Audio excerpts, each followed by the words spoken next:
নমস্কাৰ বন্ধু বান্ধৱীসকল, আজি আমি আহিছোঁ ২ নং মিচিং গাঁৱত, য'ত আমাৰ নৃত্যলক্ষ্মীৰ প্ৰতিভাৰ কিৰণ বিচাৰি আৰু আমি নৈ কাষতে এজোপা গছৰ তলত এই ধৰণে জুবিন দাক শ্ৰদ্ধাঞ্জলি জনাবৰ বাবে আমি সাজু কৰি ৰাখিলোঁ আৰু ইয়াতে বহুত মানুহৰ সমাগম হৈছে আৰু তেওঁলোকে সৰুকৈ এখন মুকলি মঞ্চও সাজু কৰিছে।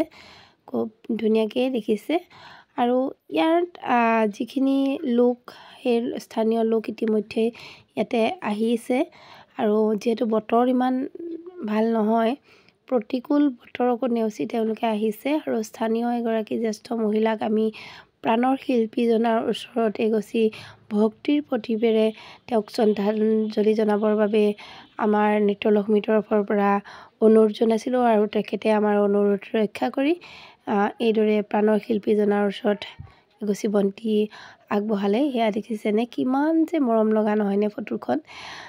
আচলতে আপোনালোকে মন কৰকচোন, কিমান এটা সুন্দৰ পৰিৱেশ, যিটো পৰিৱেশত কাষত ব্ৰহ্মালৈটত নাও চলি আছে আৰু তাৰ কাষতেই লোকাৰণ্য হৈ পৰিছে। এই ধৰণে নৃত্যলক্ষ্মীৰ একাডেমীৰ যি প্ৰচেষ্টা, সেই প্ৰচেষ্টাক সকলো ৰাইজে মুখে মুখে শলাগিছে। কিমান যে আনন্দৰ দিন আমাৰ বাবে, আমি ভাবিব পৰা নাই। আচলতে এই আমাৰ প্ৰাপ্তি যে যেতিয়া এই শিশুসকলক আমি সাংস্কৃতিক দিশৰ লগত পৰিচয় কৰাব পাৰোঁ, তাতকৈ আৰু আমাৰ বাবে সুখৰ কথা একোৱেই নাই। আহি উপস্থিত হৈছেহি আৰু ছাত্ৰ ছাত্ৰীসকলো আমাৰ সাজু হৈছে ইতিমধ্যে। আমি আমাৰ অনুষ্ঠানসমূহ যিমান পাৰোঁ আপোনালোকক দেখুৱাবলৈ চেষ্টা কৰিম। আপোনালোকে ভিডিঅ'টো স্কিপ নকৰিব, চাই থাকক। এনেহেন এটা সুন্দৰ পৰিৱেশত শিশুসকলৰ লগত যদি সময় কটাবলৈ পাওঁ, তাতকৈ আৰু আমাক কি লাগিছে। কিন্তু আহক আমি পলম নকৰি তেওঁলোকেনো কি অনুষ্ঠান পৰিৱেশন কৰিলে শুনো।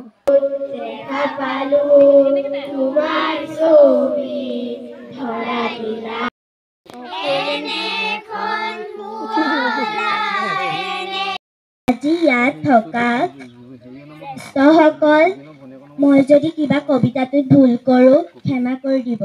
কবিতাটোৰ শিৰোনাম হৈছে গছ ভাল পোৱা ফেঞ্চি গোৱালা। মই এটা কবিতা আবৃত্তি কৰিম।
বহুতো অনুষ্ঠান আছিলে যদিও আমি ভিডিঅ' কৰিব নোৱাৰিলোঁ। সকলোকে মানপত্ৰ প্ৰদান কৰি তেওঁলোকক মনে ভাল লগা কিবা অকণমান খুৱাবলৈ চেষ্টা কৰিলোঁ। তেওঁলোকৰ মানুহে ভিডিঅ' কৰি ৰাখিলে, সেইবাবে অকণমান সাঁচি ৰাখিলোঁ। এটা খুব সুন্দৰ পৰিৱেশত আমাক নৃত্যলক্ষ্মীক এনেধৰণে সুবিধা দিয়াৰ বাবে স্থানীয় ৰাইজ তথা নিজুমিলি বাইদেউকে ধৰি স্থানীয় ৰাইজক আমি ধন্যবাদ জ্ঞাপন কৰিছোঁ। অভিভাৱকসকলক ধন্যবাদ জ্ঞাপন কৰিছোঁ। পুনৰ আমি এনেধৰণেই প্ৰতিভাৰ কিৰণ বিচাৰি গ্ৰাম্য অঞ্চলত এনেধৰণেই আমি তেওঁলোকক আগবঢ়াই নিবলৈ চেষ্টা কৰিম।